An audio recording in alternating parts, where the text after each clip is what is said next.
할렐루야.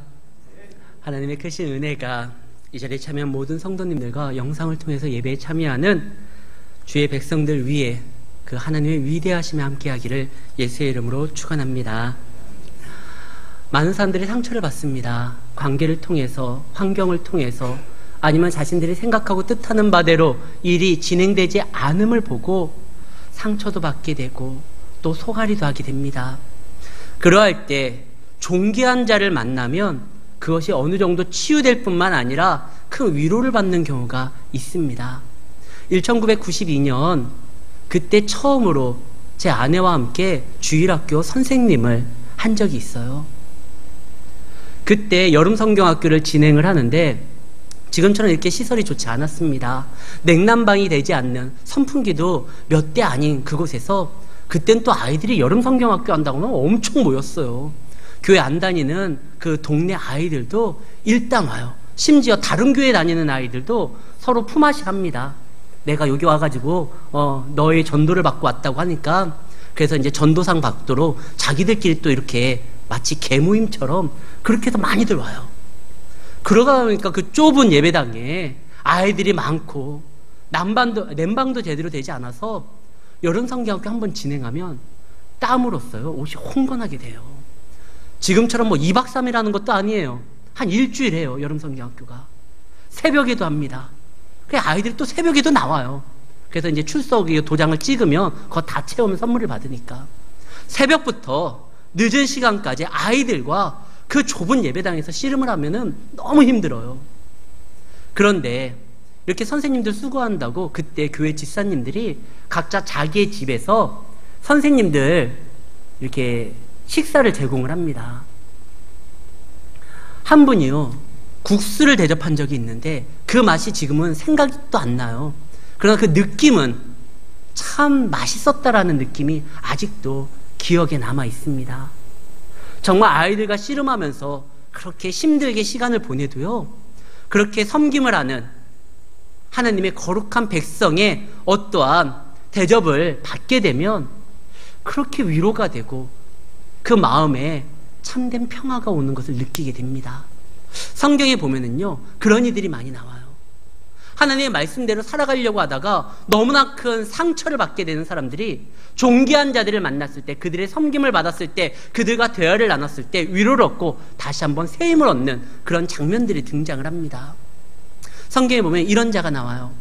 가장 위대한 선지자 엘리야의 그 제자였었던 엘리사가 등장을 합니다. 그 엘리사는요 엘리사의 그 기록은 엘리야의 어떤 능력을 정말 뛰어넘는 많은 표적과 이적을 나타내요. 그도 그럴 것이 엘리야가 죽음을 보지 아니하고 회리바람을 타고 하늘로 올라갈 때 그때 엘리사가 그것을 구해요. 갑절의 은사를 나에게 주십시오. 정말 그것을 받아요.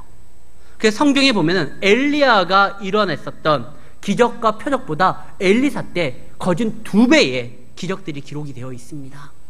근데 이 엘리사가 원래요 부잣집 도련님이에요. 엘리야가 엘리사를 부를 때요 그때 엘리사가 뭐 하고 있었냐면 12결이 소를 몰고 농사일을 하고 있었어요. 소 한 마리만 있어도 큰 재산일 텐데 농사일을 하는데요 엘리사는 24마리의 소를 이끌고 농사를 하고 있었어요. 그러니까 엄청난 지주의 아들이에요. 그 아들이 어느 날 하나님의 부르심을 받아 선지자가 되었을 때 수많은 고생을 합니다. 하나님의 뜻을 이루기 위해서 모든 것을 버렸어요. 예수님 당시에 부자 청년은요 예수님이 말씀하시죠. 너의 모든 것을 나눠주고 너는 나를 쫓으라. 근데 그가 가진 것이 많아가지고 예수님을 따르기를 주저하다가 결국 사도가 될 수 있는 기회를 잡았음에도 불구하고 그걸 포기합니다. 근데 엘리사는 그러지 않았어요. 엘리사는 자신의 모든 풍족함을 버리고 주의 말씀대로 살아가기 위해서 헌신합니다. 근데 그 결과가 뭐냐? 수많은 사람들의 조롱과 모욕과 그리고 핍박과 공격이었어요. 열왕기 하 2장에 보면 엘리야사가요 길을 가는데 사람들이 놀립니다. 엘리사는 능력의 선지자였지만 그에게 한 가지 안타까운 그 콤플렉스가 하나 있었어요. 대머리였어요. 그러다 보니까 그가 그렇지 않아도 거기에 대해서 많이 신경을 쓰고 있었는데 어느 날 가는데 동네 아이들이 와가지고 놀립니다.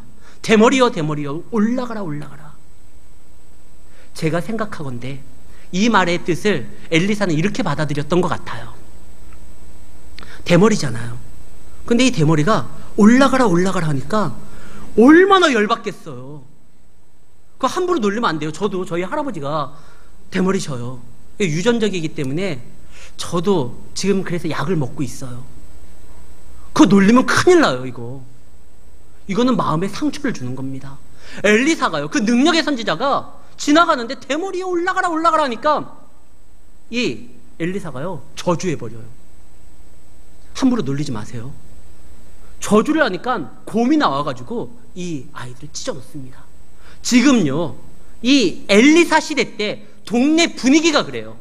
선지자 알기를 아주 그냥 조롱거리로 알고 모욕하고 하나님의 말씀이 시기했을 뿐만 아니라 하나님 앞에 헌신된 주님의 자녀들을 엘리사가 뭐 했는데요? 그때 당시에 순회하면서 하나님의 말씀을 증거하고 이스라엘의 병거와 마병이었었던 그 엘리사가 나라를 지키기 위해서 이렇게 노력했는데 사람들은 알아주질 않는 거예요.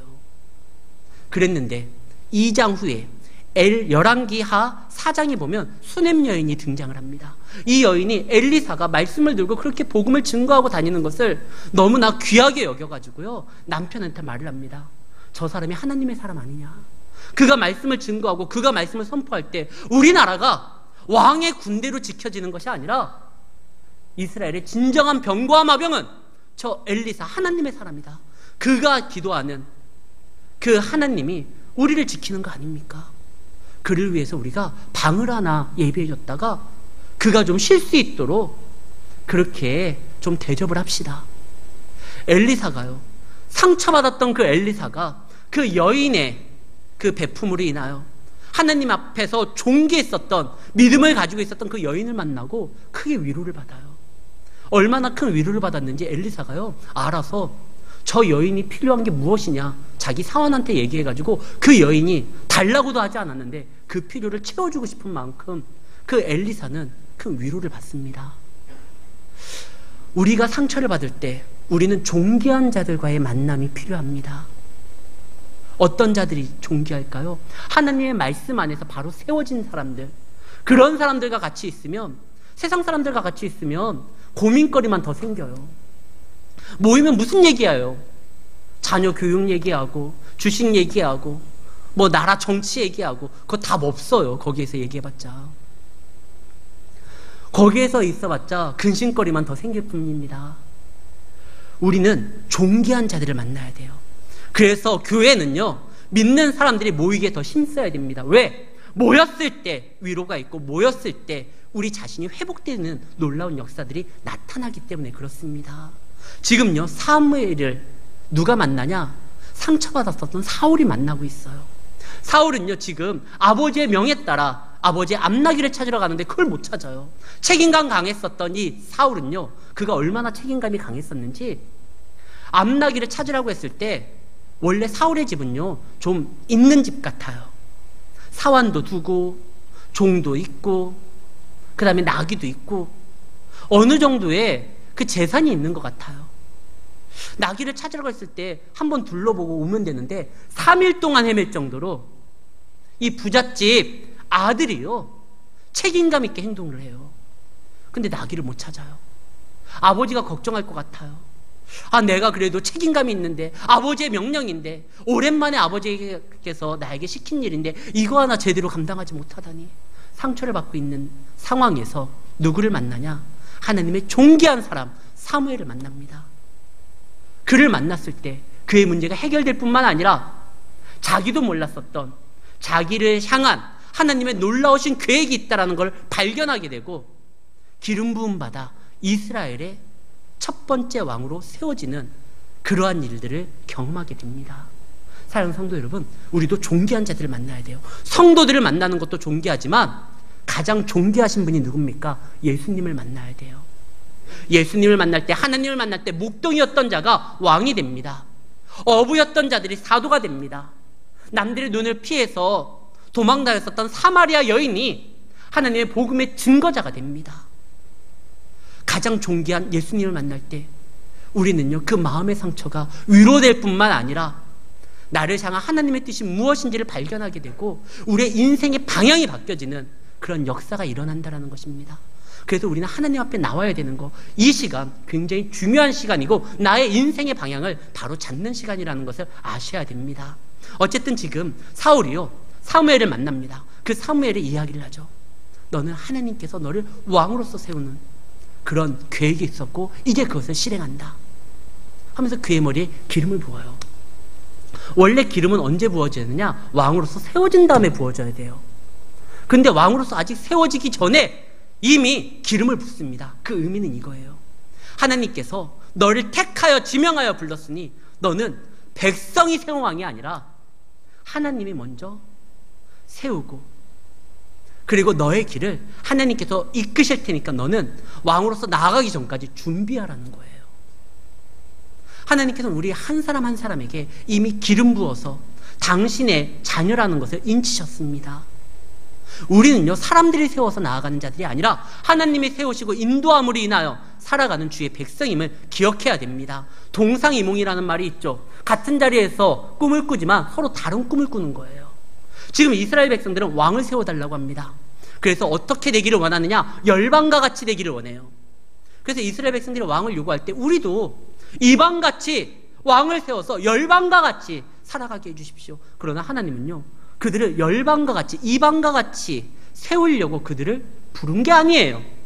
거룩한 하나님의 나라로, 주님의 백성으로 하나님의 뜻을 증거하라고 세우려고 한 거예요. 그들은 왕을 통해서 열방과 같이 되기를 원했지만 하나님은 왕을 통해서 그들이 하나님의 백성으로 다시 한번 일어서기를 소망했던 겁니다. 그래서 우리가 알고 있는 지난주에 보았었던 사무엘상 9장 16절, 이스라엘은 왕을 원했지만 하나님은요, 그들에게 지도자를 세우는 거예요. 사무엘에게 말을 하죠. 내가 내일 이맘때쯤에 한 사람을 만날 것이니 너는 그에게 기름을 부어 이스라엘의 지도자가 되게 만들어라. 백성들은 왕을 원했고 하나님은 왕을 세우되 그 왕은 군림하는 왕이 아니라 하나님께로 인도하는 왕, 그래서 하나님의 놀라우신 은혜를 삶 가운데 채우는 그런 나라를 만들기를 원했어요. 그래서 사울을 본인이 직접 세웁니다. 뽑습니다. 근데 이 사울이요, 믿음이 약한지라 이 말을 받아들이기에 너무나 그의 믿음이 아직까지는 부족한 것을 알고 있어요. 그건 사울도 알고 사무엘도 알고 하나님도 아십니다. 그래서 하나님께서는 그 믿음 약한 사울이 이 말이 하나님의 능력으로서 이루어진다라는 확신을 주기 위해서 세 가지 징조를 사무엘을 통해서 알려줍니다. 아니, 내가 왕이라뇨? 저는 지금 하나님의 사람을 만나려고 왔었던 목적이 나귀 차기로 온 거예요.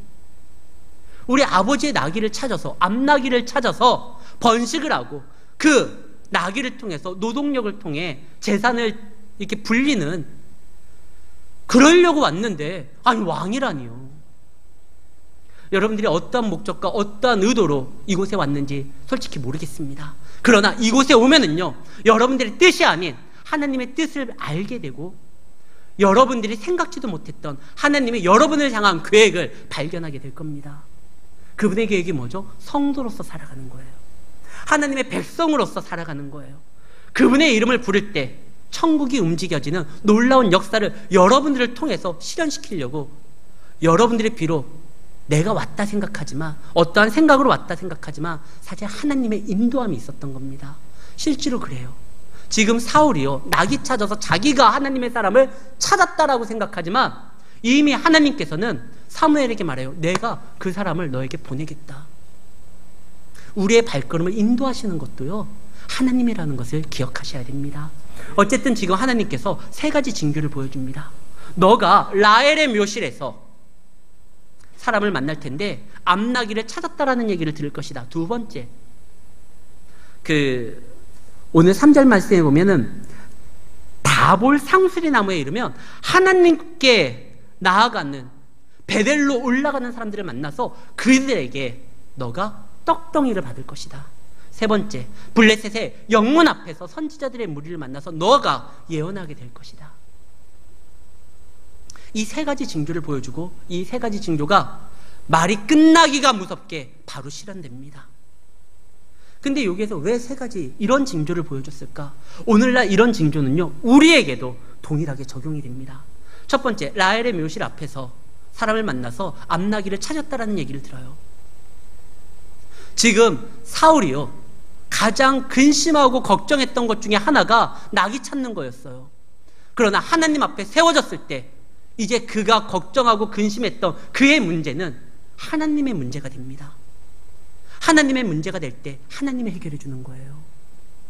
우리가 문제를 끌어안고 있을 때 우리가 고민하고 수고해야 되지만 하나님의 문제가 되었을 땐 모든 것에 답을 가지고 계신 하나님께서 그걸 해결해 줄 수 있다는 거예요. 우리가 잘 아는 가나 혼인잔치 때요, 그 포도주의 문제는 예수님의 문제가 아니었어요. 그러나 마리아가 자신의 믿음을 가지고 와서 예수님에게 그 문제를 떠넘겼을 때 이제 그건요, 예수님이 해결해야 될 문제가 된 겁니다. 여러분들이 하나님 앞에 부름받았을 때 여러분들 혼자 고민하고 근심했던 모든 난제들이요, 이제 하나님의 문제가 돼서 하나님으로 인해서 해결된다는 거예요. 사실 라헬은요, 베냐민의 엄마예요. 친모예요. 야곱이 4명의 여인을 통해 가지고 12명의 아들을 낳습니다. 그 중에 이 야곱이 가장 사랑했었던 여인이 누구냐? 라헬이에요. 라헬이 낳았었던 아이는 요셉과 베냐민입니다. 근데 이 베냐민은 자기가 태어났을 때 그 아버지 야곱이 사랑했었던 자기의 친모 라헬이요, 자기 낳다가 죽어요. 그래서 이 베냐민은요, 태생적으로 그거에 대한 상처가 있어요. 엄마를 죽게 했던. 그래서 원래 이 베냐민의 이름의 뜻이 벤놈이 슬픔의 자식이었었어요. 베냐민에게는 그게 상처인데 라헬의 묘실 앞에서 너의 문제가 해결됐다라는 그 얘기를 듣게 합니다. 과거의 상처도요, 하나님 손에 붙들렸을 때 더 이상 상처가 되지 않아요. 오히려 그곳에서 하나님의 역사함으로 인하여 문제가 해결되는 은혜의 장소가 될 수 있다는 것입니다. 두 번째, 이 다볼의 상수리 나무예요. 이 다볼은요, 이방신이에요. 상수리 나무 그늘 밑에 다 산당들을 세우고 거기에서 음란한 예배를 진행했었던 곳이 바로 이 이방의 신전이 있던 곳이 이런 곳이에요. 근데 그 이방의 신전은요, 우리에게 문제를 해결해 주지를 않습니다. 사람들이 왜 절에 가서 빕니까? 왜 점집에 찾아갑니까? 왜 다른 신에게 머리를 조아립니까? 인생에 있어서 자신들이 살아가는 데 필요한 것을 그것들이 줄 수 있다라는 막연한 믿음이 있기 때문에 거기에다 비는 거예요. 근데 그들은 줄 수가 없어요. 왜? 살아있는 것이 아니니까요. 혹 살아있다 할지라도 능력도 없어요. 아무것도 아닌 것들에게 빌어봤자 소용이 없거든요. 그 다볼의 상수리 나무에 이르면은 하나님을 만나러 예배드리러 나아가는 베델로서 향해 가는 사람들을 만날 것이다. 그가 너희에게 먹을 것을 줄 것이다. 무엇을 먹고 마실까? 우상에게 절해봤자 아무것도 나오지 않지만 실제로 우리를 먹이고 살리는 건 하나님이라는 것입니다. 어떻게 먹이고 살리냐? 떡으로서가 사실 아니에요. 하나님께 예배드리는 자들이 그에게 줬지만 사실 하나님께 우리를 어떻게 먹이고 살립니까? 사람이 떡으로 사는 것 사실 아니요, 하나님의 말씀으로 산다고 했습니다. 하나님께 헌신된 자들은요, 하나님께서 세우는 자들은요, 하나님의 그의 문제를 책임져 줄 뿐만 아니라 이 땅에 살아가는 모든 필요한 것을 하나님이 또한 공급해 줍니다. 그가 세운 자가 넘어지면 안 되거든요. 그가 세운 자가 사명을 감당할 수 있도록 필요하다면 하나님이 채워주는 거예요. 그래서 너가 떡으로 사는 인생이 아니야. 하나님의 말씀으로 사는 인생이야. 베델로 예배드리는 자들이 주는 것을 통해서 너가 살아갈 수 있다는 것이에요. 예배드리는 것을 통해서 너에게 공급되어진다는 것입니다. 그리고 세 번째, 블레셋 영문 앞에서 선지자 무리를 만납니다. 블레셋은요, 이스라엘의 가장 철천지 원수예요. 이스라엘에게 있어서 가장 흉악한 원수를 손꼽는다고 하면 먼저 아말렉은 깡패 같은 민족이에요. 그리고 이 깡패를 뛰어넘어서 사단의 역사로서 움직이는 무리들이 있었는데 그것이 바로 블레셋이에요. 언제나 블레셋은 이스라엘의 부흥의 때에 찬물을 끼얹으며 공격하는 민족이 바로 블레셋입니다. 이 블레셋의 영문 앞에서 선지자의 무리를 만나는 거예요. 시편 23편 5절에 보면은요, 이렇게 말씀을 합니다. 주께서 내 원수의 목전에서 내게 상을 차려주시니. 여기에서 말하는 상은요, 상장이 아니라 진짜 밥상을 말합니다. 원수 앞에서 상을 차린다는 건, 잔치상을 차린다는 건 완전한 승리를 의미하는 거예요. 블레셋이 그동안 너희들을 괴롭혔지만 그 블레셋 본거지 앞에서, 그들의 영문 앞에서 선지자들을 만나고 그 선지자들을 통해서 사울이요, 성령 충만함을 얻습니다. 그래서 그가 예언하게 돼요.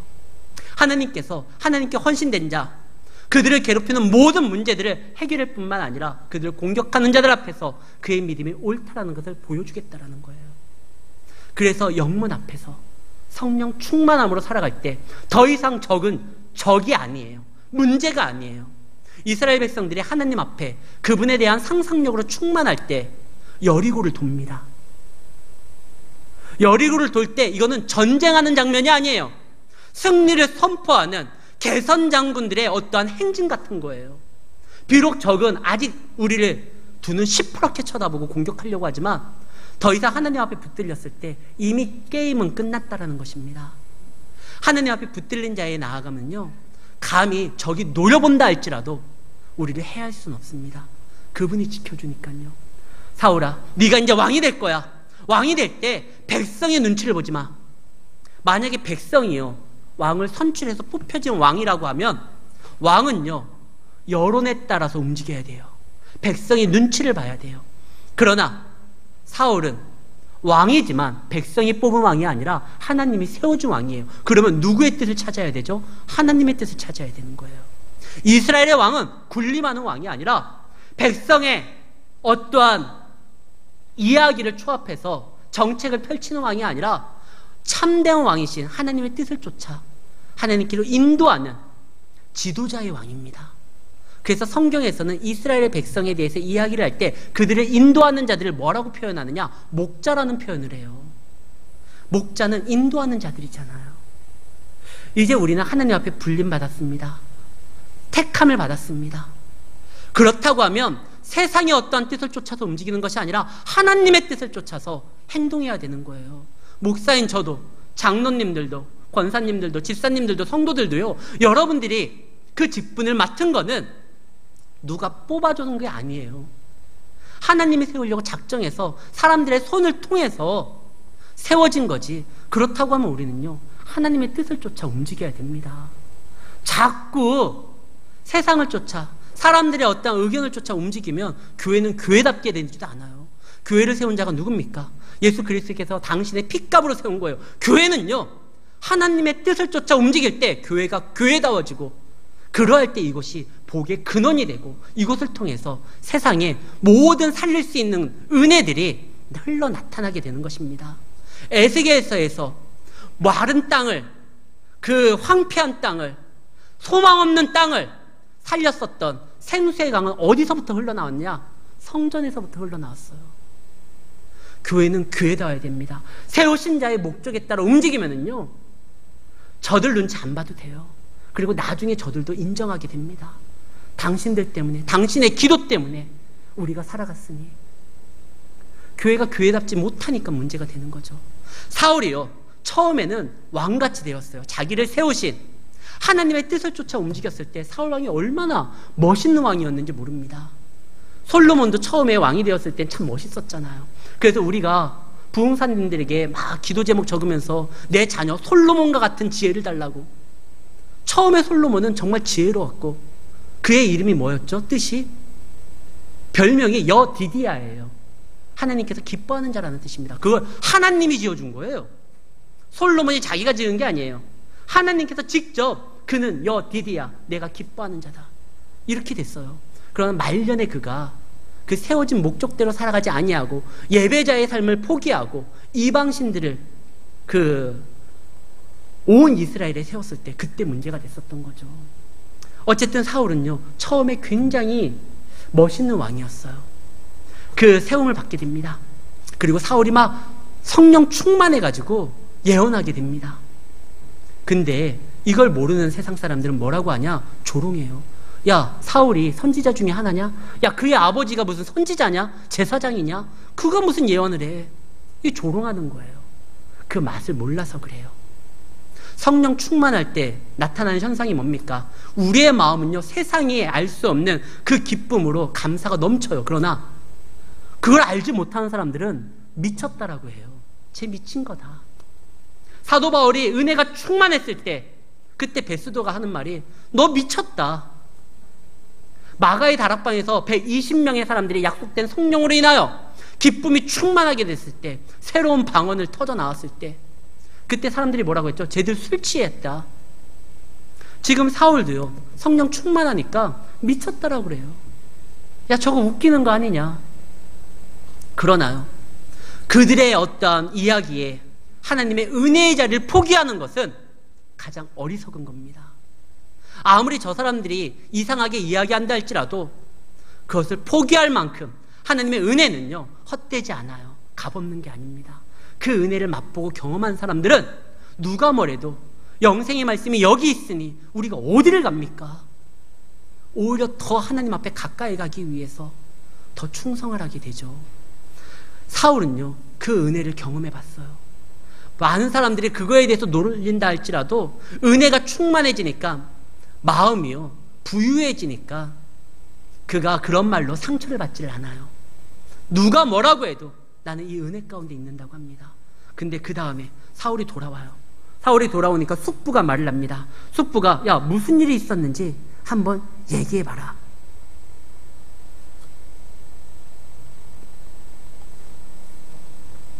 이 14절 사울의 숙부가 사울과 그의 사원에게 이르되 너희가 어디로 갔더냐? 사울에게 이르되 암나기를 찾다가 찾지 못하고 사무엘에 갔습니다. 15절 사울의 숙부가 이르되 청하노니 사무엘이 너희에게 무슨 말했는지 다 내게 말해라. 그러니까 사울이 뭐라고 하죠? 그 숙부에게 말하되 암나기 찾는 거에 대해서만 얘기하지 나라 일에 대해서는 얘기하지 않습니다. 왜 그렇습니까? 참 신중해요, 사울이. 저도 김정은 죽은 줄 알았어요. 막 국회의원들이 막 얘기하잖아요. 99% 확신한다, 막 그런 사람들도 있고. 그런 줄 알았어요. 근데 안 죽었잖아요. 신중한 사람은요, 말이 먼저 앞서지 않아요. 지금 사울은요, 먼저 말하잖아요. 만약에 자기를 좀 드러내고 싶으면 사실은요, 숙부만 아세요. 제가 기름 부음을 받아서 이스라엘의 왕이 된다는데 내가 그걸 어떻게 조직해야 될지 그게 좀 걱정이 됩니다. 그러니까 숙부 좀 추천 좀 해주세요. 이렇게 얘기하고 싶었을 거예요. 근데 사울은 그러지 않아요. 아직까지 하나님의 때가 이르지 않았어요. 7절에 보면은요, 이 징조가 네게 임하거든 너는 기회를 따라 행하라. 기회를 따라, 상황에 맞게 믿음에 따라 행동하라는 거예요. 근데 지금 사무엘이 뭐라고 했냐면 8절에 보면 내가 가르칠 때까지 7일 동안 기다리라는 말을 합니다. 그러니까 이 사울이요, 자기가 먼저 얘기하지 않고 하나님의 선지자 사무엘이 자기에게 와가지고 가르치고 자기를 통해서 일을 나타낼 때까지 사울이요, 기다려요. 막 몸이 근질근질 하잖아요. 사실은 내가 왕이 됩니다. 얼마나 막 이렇게 얘기하고 싶겠어요. 그러나 하나님이 기다리라고 합니다. 하나님이 기다리라고 할 때 기다리는 것이 성도의 바른 자세예요. 하나님보다 앞서가면 어떻게 되죠? 예전에 박태환이요, 금메달 땄잖아요. 근데 금메달 따기 전에 박태환이 처음으로 올림픽에 출전했을 때 14살 땐가 출전을 했어요. 출전해가 어떻게 몇 등 했는 줄 아십니까? 이 땅 소리 나기 전에 뛰어들어가가지고 그 부정 출발로 그냥 끝났어요. 박태환의 첫 번째 올림픽이 그래요. 땅 소리 나기 전에 먼저 나아가는 것은 부정 출발입니다. 하나님께서 당신의 때에 어떠한 일을 이루기 전에 먼저 출발하는 거는요, 그건 부정 출발이에요. 그건 잘못된 거예요. 아무리 그 뜻이 맞다 할지라도 하나님보다 앞서서 행동하면 안 돼요. 사울이요, 비록 하나님의 뜻이 무엇이고 자기를 통해서 어떠한 역사를 보여준다는 걸 사무엘을 통해서 다 알았지만 사무엘이요, 기다리라고 그래요. 아직은 아니네. 7일 동안 기다리라. 그래서 하나님보다 먼저 앞서서 얘기하지 않습니다. 사울이 이 정도였어요. 나중에는 나중에는 하나님보다 먼저 움직이다가 문제가 됐지만 처음에 사울이 겸손하고 하나님의 뜻을 구했을 때는 이렇지 않았어요. 정말 하나님께서 기뻐하고 하나님이 세우고자 하는 그런 왕이었습니다. 사울이 아무튼 기다려요. 그래서 얘기하지 않아요. 자, 그리고 이제 때가 되면 사무엘이요, 미스바에 다 모이라고 합니다. 그리고 거기에서 왕을 선출하려고 합니다. 왜 미스바냐? 미스바는요, 죄악의 광야에 있었던 이스라엘 백성들이 정신 차리고 회개하고 하나님 앞에 나왔을 때 큰 승리를 얻어서 하나님의 도움을 받았던, 그래서 에베네스의 도움돌이라는 그 돌을 세웠었던 곳이 미스바예요. 그래서 이 미스바로 다 모이라고 합니다. 하나님 안에서 은혜의 장소가 있어요. 우리에게도 은혜의 장소들이 있습니다. 이때 당시에 이스라엘 백성들에게는 하나님을 만났었던 미스바가 그들의 은혜의 자리였고요, 성도들에게는요, 예배의 자리가, 하나님을 만나는 이 자리가 은혜의 자리예요. 그래서 어떻게든지 이 자리를 사수해야 됩니다. 이곳에서 하나님이 역사하고 움직이시는 것이죠. 어쨌든 하나님께서 다 모이라고 합니다. 미스바로. 그리고 거기에서 선출을 합니다. 선출이 됐는데 누가 되느냐? 이스라엘 백성들은 기대했을 거예요. 혹 우리 지파가 될 거 아닌가? 근데 그 지파들 중에 특히 기대가 컸었던 지파가 누구냐? 유다 지파일 겁니다. 분명히 야곱이요, 아들들에게 예언했을 때 유다에서 왕이 나온다고 얘기를 했거든요. 그러니까 당연히 유다가 우리에게서 나오겠지. 근데 베냐민이에요. 이 왜 베냐민에서 왕이 나왔느냐? 제가 작년에 성경 공부를 통해 가지고, 성경 공부를 받으셨던 분들은 아시겠지만 이스라엘의 첫 번째 왕 사울이 베냐민 지파, 그 이유가 있는 거예요. 왜 그러냐면 이스라엘 백성들을 통해서 하나님은 한 나라를 세우려고 했어요. 어떤 나라? 하나님의 나라를 세우려고 했어요. 그래서 그 나라를 통해서 이방인들을 구원하기를 소망했습니다. 이방의 빛으로서 세워지기로 했어요. 이사야서 49장입니다. 이사야서 49장 6절 말씀. 그가 이르되 내가 나의 종이 되어 야곱의 지파들을 일으키며 이스라엘 중에 보존된 자들을 돌아오게 할 것이며, 그것은 매우 쉬운 일이라. 내가 또 너를 이방의 빛으로 삼아 나의 구원을 베풀어서 땅끝까지 이르게 하리라. 하나님께서 이스라엘 백성들을 뽑은 이유는 그들만 구원이 아니라 그들을 통해서 구원을 온 땅에 알게 하기 위한 거예요. 이방의 빛으로서 세우려고 하는 거예요. 그러기 위해서는 먼저 그들이 서로를 용납하고 인정하고 하나 되어야 됩니다. 그래야지만 원수도 사랑할 수 있는 거예요. 근데 우리가 읽은 사무엘 상 바로 앞절이 바로 사사기입니다. 히브리 성경에서는 룻기가 빠져요. 시편 뒤에 잠언 뒤에 들어갑니다. 사무엘 앞은 사사기예요. 사사기 마지막 내용이 바로 그겁니다. 이스라엘 백성들이 자기 막내 지파 베냐민을 인정하지 않고 적으로 간주하고 그들을 몰살하는 장면이 나와요. 방금 아까 읽었었던 우리가 이사야서 49장에 보면은 하나님은 이스라엘의 모든 지파들을 통해서, 그들을 통해서 이방의 빛으로서 세울 거예요. 그리고 그들을 통해서 구원을 베풀려고 하는데 그 중에 지파 하나가 사라지면 안 돼요. 형제들이 먼저 싸워가지고 집안 꼴이 말이 아닌데 어떻게 이방에 나아가 세상 사람들에게 화평의 복음을 증거합니까? 교회가 맨날 싸워가지고 세상 사람들에게 예배드리고 하나님을 믿고 이걸 어떻게 전해요? 야, 너희들부터 좀 싸우지 말아라 이러지.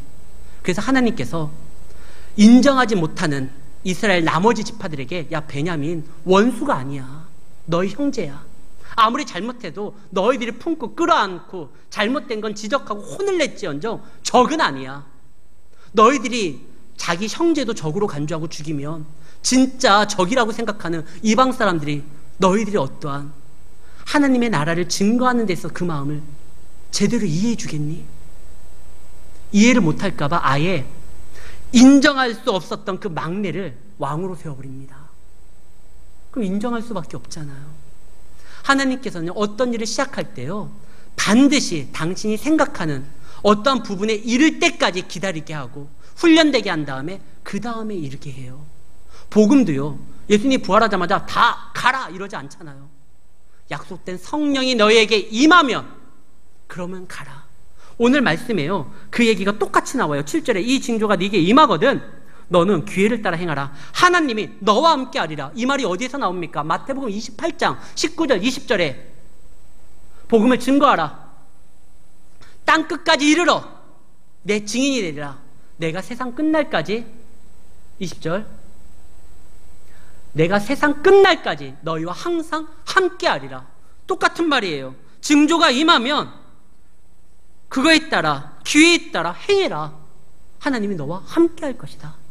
예수님의 말씀도 마찬가지예요. 이 말씀의 시작은 어디에서부터 나오냐? 사도행전 1장 8절입니다. 오직 성령이 너에게 임하면, 여기에서도 이 징조가 너에게 임하면, 먼저 임한 다음에 준비된 다음에 하나님께서 그 역사를 감당하도록 하고, 감당할 때 혼자 하는 것이 아니라 함께 하겠다는 거예요. 그러면 이루어집니다. 근데 여기에서 이 모든 일들이 벌어졌을 때 베냐민 지파에서 이제 사울이 왕으로서 선출이 됩니다. 정말 사울이 왕이 된 거예요.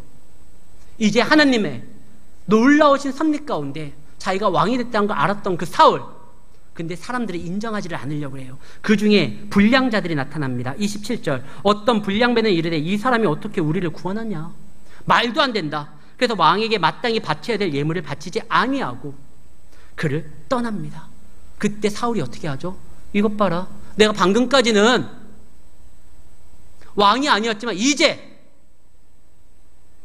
명실공히 왕이 되었는데 감히 나를 인정하지 않아? 저놈들을 먼저 잡아라, 쳐라, 죽여라. 근데 사울이 그런 말을 하지 않습니다. 왜 그러냐면 사울을 지금 왕으로서 세운 이가 사람이 아니라 하나님이잖아요. 하나님의 뜻대로 움직여야 되잖아요. 하나님이 지금 왕을 세울 때 분명히 말씀하셨어요. 그 왕은 너희들을 블레셋 사람들 손에서 구원할 것이다. 지금요 사울은요 아무리 자기의 일을 인정하지 않고 섭하게 한다 할지라도 백성과 싸우려고 왕이 된 게 아니에요. 블레셋과 싸워서 이스라엘을 구원하기 위해서 하나님의 뜻에 따라 왕이 된 거예요. 그래서 지금 사울은요 분명히 알고 있어요. 내가 싸워야 될 적이 누군지. 내 형제가 아니라, 나를 인정하지 못하지만 불량자지만 저들과 싸우는 것이 내가 세워진 목적이 아니라, 내가 싸우는 것도 누구를 멸함이 아니라 구원하기 위해서 싸우는 거예요. 블레셋과 싸우는 건 이스라엘을 구원하기 위함이에요. 그걸 알고 행동하니까 그때서부터 이스라엘이요 놀랍게 변화됩니다. 원래 사사기에 보면은 이스라엘이 망가질 대로 망가져요. 소돔과 고모라처럼 돼요. 각기 소견에 좋은 대로 움직여요. 그러나 하나님께서 이제 왕을 통해 가지고, 그 왕을 통해 하나님께서 성령 충만한 왕을 통해 하나님의 비전과 꿈을 보게 하니까 이스라엘 백성들이 회복이 됩니다. 요엘서입니다. 요엘서에는 이런 말이 등장하죠. 2장 28절 내가 한 영을 너에게 보낼 것이니 그러면 너희가 자녀들이 장래일을 말할 것이고 늙은이가 꿈을 것이고 예언할 것이고 이상을 볼 것이고, 하나님의 영이 함께할 때 우리는 예언을 할 것이고 이상을 볼 것이고 꿈을 꾸실 것이고 장래일을 말하게 됩니다. 하나님이 보여주신 걸 통해서 이런 소망들이 있는 거예요. 각기 소견에 좋은 대로가 아니라. 사랑하는 성도 여러분, 하나님께서는 우리를 세우십니다. 여기서 왕을 세우심이지만 실제로 왕 같은 제사장인 모든 성도들을 지금 하나님이 세우셨습니다. 그분이 세웠다고 하면 우리는 그분의 뜻에 따라 움직이기만 하면 그분이 우리 문제를 해결해 줍니다. 그분이 우리 삶을 책임져 줍니다. 그분이 우리의 앞으로 나아갈 모든 것들을 감당할 수 있도록 성령을 부어주시고 우리와 함께 하실 것입니다. 그분의 뜻대로 살아갈 때 문제들이 해결되는 거예요. 사랑하는 성도 여러분, 우리 교회는 그분의 뜻대로 움직이기를 소망합니다. 그리고 우리 교회 성도들의 모든 주님의 자녀들은 그분의 뜻대로 살아감으로 인하여 세상이 감당하지 못하는, 세상이 알 수 없는, 그러나 세상이 알지 못한다 할지라도 진정 이 세상에서 꼭 필요한 하나님의 구원과 은혜를 우리 자신이 먼저 경험하고 그 은혜를 나누게 될 것입니다. 사랑하는 성도 여러분, 우리 때문에 세상이 살아갑니다. 우리 때문에 가정이 살아갈 수 있습니다. 우리 때문에 교회가 세워질 수 있습니다. 한 사람의 헌신과 한 사람의 믿음과 한 사람의 순종이 너무나 중요합니다. 다윗이 움직였을 때 이스라엘 백성들은 강한 용사가 됐고, 사울 밑에 있었던 골리앗을 보고 떨고 있었던 그 지도자가 사울이었을 때 그 백성들이 다 떨었어요. 지도자 한 사람이 굉장히 중요해요. 여러분들 하나하나가 가정에 들어갈 때 그 가정이 세워지는 거예요. 믿음으로서 헌신하고 세움받은 자로서 행동할 때 여러분들이 있는 모든 곳이 축복의 장소가 되고 복의 근원이 될 수 있다는 사실을 기억하고 믿음 생활 잘 감당하고 나를 세우신 하나님의 뜻대로 나아가 승리하시는 우리 성도님들이 되시기를 예수의 이름으로 축원합니다.